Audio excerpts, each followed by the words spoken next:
আল্লাহ তাআলা আমাদের সবাইকে কোরবানির আসল যে ইতিহাস সেটা থেকে শিক্ষা গ্রহণ করে এমনভাবে কোরবানি করার তৌফিক দান করুন যেই কোরবানি প্রকৃত অর্থেই কোরবানি হয়, যেই কোরবানি আমাদের জান্নাতে যাওয়ার কারণ হয়, মাধ্যম হয়, সেইভাবে কোরবানি করার এবং কোরবানির সেই ইতিহাস থেকে আল্লাহ তাআলা আমাদেরকে শিক্ষা গ্রহণ করার তৌফিক দান করুন। প্রিয় ভাইয়েরা, 3 নম্বর প্রশ্ন হলো, কোরবানি কি জরুরি কোনো বিধান নাকি ঐচ্ছিক? অর্থাৎ কোরবানি কি সবার জন্য করা জরুরি নাকি কোরবানি সুন্নাত, নফল, মুস্তাহাবি জাতীয় কোনো আমল?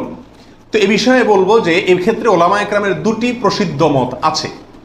ওলামা একরামের অনেকেই বলেন যে কোরবানি করা এটা সকলের জন্য জরুরি, যাদের সামর্থ্য আছে ঈদের দিন, কোরবানি ঈদের দিন অথবা পরবর্তী দিনগুলোতে যেগুলোতে কোরবানি করা যায়, এই সময়ের ভিতরে যার কাছে নেশা পরিমাণ টাকা আছে তার জন্য কোরবানি করা ওয়াজিব, জরুরি, বাধ্যতামূলক, না করলে গুনাহ হবে। এটা অনেক ওলামা একরামের মত। তাদের দলিল সংক্ষেপে শুধু দলিলগুলো হালকা হালকা টাচ করে যাই। মুসনাদে আহমদ, ইবনে মাজা, মুস্তাদরাকে হাকিম এবং আরো অনেক কিতাবে একটা হাদিস বর্ণিত হয়েছে, যে হাদিসকে মুহাদ্দিসিন ইকরাম সহিহ বলেছেন। আল্লামা আলবানী রাহিমাহুল্লাহ নিজে হাদিসকে সহিহ বলেছেন। সেটা হলো এই, নবী সাল্লাল্লাহু আলাইহি ওয়াসাল্লাম বলেছেন, মান ওয়াজাদা সাআতান আন ইউদাহিয়া ওয়া লাম ইউদাহি ফালা ইয়াকরাবান্না মুসাল্লানা।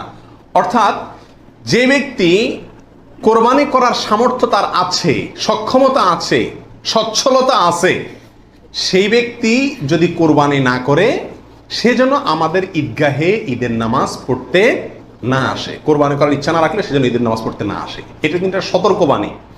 শরীয়তে এই ধরনের নির্দেশ সুন্নত নফলের ক্ষেত্রে করা হয় না, ফরজ ওয়াজিবের ক্ষেত্রেই সাধারণত করা হয়। এটা হলো অন্য যুক্তি।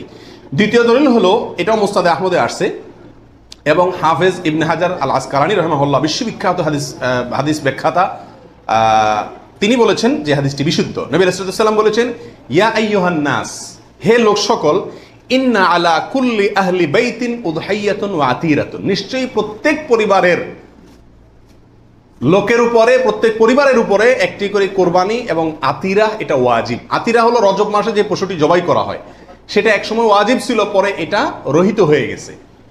তো এখানে নবী সাল্লাল্লাহু আলাইহি ওয়াসাল্লামের ভাষা হলো ইন্না আলা কুল্লি আহলি বাইতিন, প্রত্যেক পরিবারের উপরে কোরবানি করা জরুরি।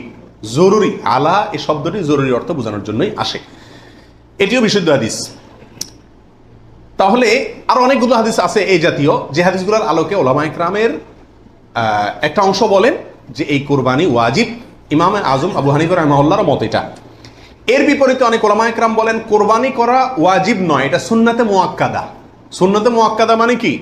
সুন্নাত কিন্তু খুবই গুরুত্বপূর্ণ সুন্নাত, বিনা